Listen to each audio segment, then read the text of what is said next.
Generally speaking, conflict is the gift that you didn't know you needed in your relationship.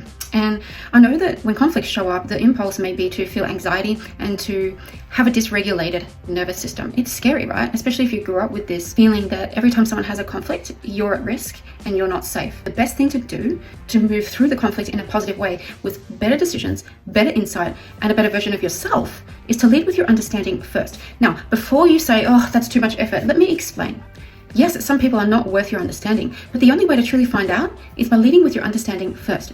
Even if you are dealing with a narcissist, if you lead with your understanding, which can look like empathy, understanding their worldview, and seeing what they value and what they need at this point, you not only inspire better responses in them through your generosity, but you also get better answers for yourself. For example, let's say you do happen to be dealing with a narcissist. If you're able to understand first and show that understanding, that is a type of gift. And usually with humans, when someone gives us something, we are inspired to give back in return. Now, who's not inspired to give back in return? Narcissists, right? So you get the information you need. If, on the other hand, your generosity was received well and that person feels like, oh, okay, so they are actually trying to understand me. They care about the relationship enough that they want to work through it with me. They will reciprocate. And you'll see that your regulated nervous system, through that empathy and through your leading with understanding, is able to regulate theirs as well. Don't see conflicts as a negative thing. Some of you who have followed me for over 10 years would know that my husband and I run our business together. We have totally different roles, but he's the one who makes the big decisions. Occasionally, there is a problem in the business, whether it be a technical problem or a relational problem, right?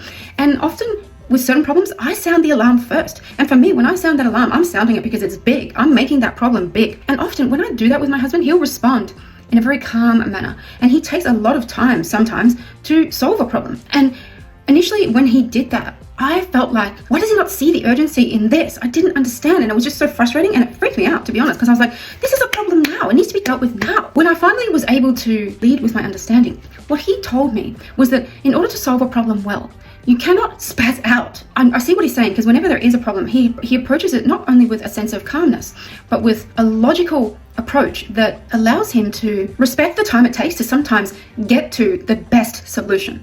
Now for me, with my response, sometimes you will get a solution, but you'll get an inferior solution. So what I was able to learn through leading with my understanding was that my nervous system operated in a certain way, and whilst I might get certain solutions my way, I won't always get the best solution. And what I learned about my husband was that he's actually really good at solving problems in great ways. His nervous system is the best nervous system for solving problems. So out of that, I learned to respect him as a man more and his solution-oriented thinking more, but he also learned that we have different nervous systems. So he accommodates better for me now because he will reassure me and say, I will get to it.